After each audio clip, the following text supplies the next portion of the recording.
Hipparagi ಬ್ಯಾರೇಜಿನ 22ನೇ gate cut ಆಗಿದ್ದು ಸುಮಾರು 3 TMC ಆಗುವಷ್ಟು ನೀರು ಪೋಲಾಗಿದೆ. ಹಿಪ್ಪರಗಿ ಬ್ಯಾರೇಜ್ ನಿರ್ವಹಣೆಯಲ್ಲಿ ತಪ್ಪು ಮಾಡಿದ ಅಧಿಕಾರಿಗಳ ಮೇಲೆ ಸೂಕ್ತ ಕ್ರಮ ಜರುಗಿಸಬೇಕು ಎಂದು ಸಂಪತ್ ಕುಮಾರ್ ಶೆಟ್ಟಿ ಆಗ್ರಹಿಸಿದ್ದಾರೆ.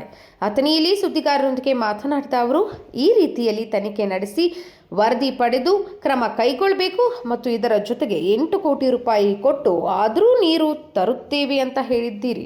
ಅದು ಜನರು ಕಟ್ಟಿರುವ ತೆರಿಗೆ ಹಣ. ಆದ ಕಾರಣ ಮೊದಲು ತಪ್ಪು ಮಾಡಿದ ಅಧಿಕಾರಿಗಳ ಮೇಲೆ ಕ್ರಮ ಕೈಗೊಳ್ಳುವಂತೆ ಅಥಣಿ ಶಾಸಕ ಲಕ್ಷ್ಮಣ ಸವದಿ ಅವರಿಗೆ ಸಂಪತ್ ಕುಮಾರ್ ಶೆಟ್ಟಿ ಆಗ್ರಹಿಸಿದ್ದಾರೆ.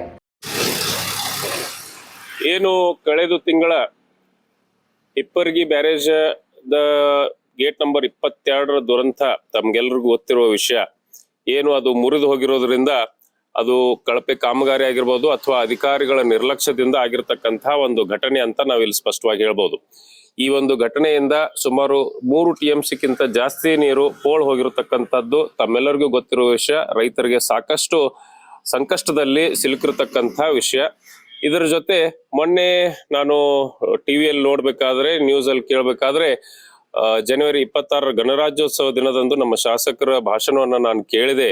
ಅದರಲ್ಲಿ ಅವರು ರೈತರ ಬಗ್ಗೆ ಕಾಳಜಿ ಕೂಡ ವಹಿಸಿಕೊಂಡಿದ್ದಾರೆ. ಅದರ ಜೊತೆ ಒಂದು ಮಾತನ್ನ ಅವ್ರು ಹೇಳಿದ್ರು, ಏನಂತಂದ್ರೆ 8 ಕೋಟಿ ರೂಪಾಯಿ ಸುಮಾರು ಖರ್ಚು ಮಾಡಿ ನಾವು ನೀರನ್ನ ತರುವಂತ ಒಂದು ಪ್ರಯತ್ನ ಮಾಡ್ತೀವಿ ಅನ್ನುವಂತ ಮಾತನ್ನು ಕೂಡ ಹೇಳಿದ್ರು.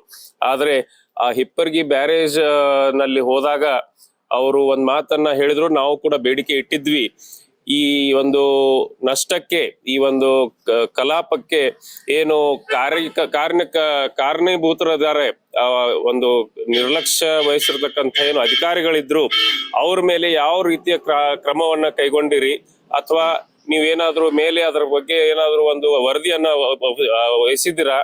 ಈ ಒಂದು ಕೆಲಸವನ್ನ ನೀವು ಶಾಸಕರು ಮುಂದಾಗಿ ಈ ಒಂದು ತನಿಖೆಯನ್ನ ಮಾಡಿಸಬೇಕು.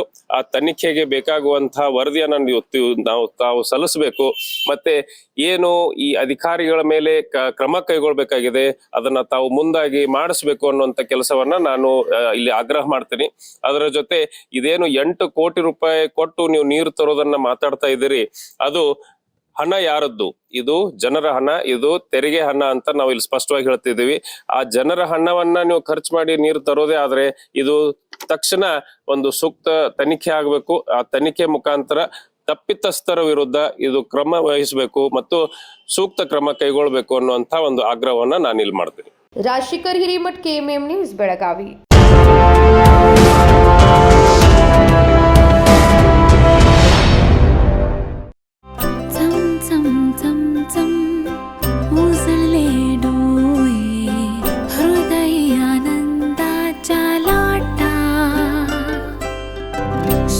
क्षण आले क्षण प्रेमळ है रेशमात गुंफून सोनेरी.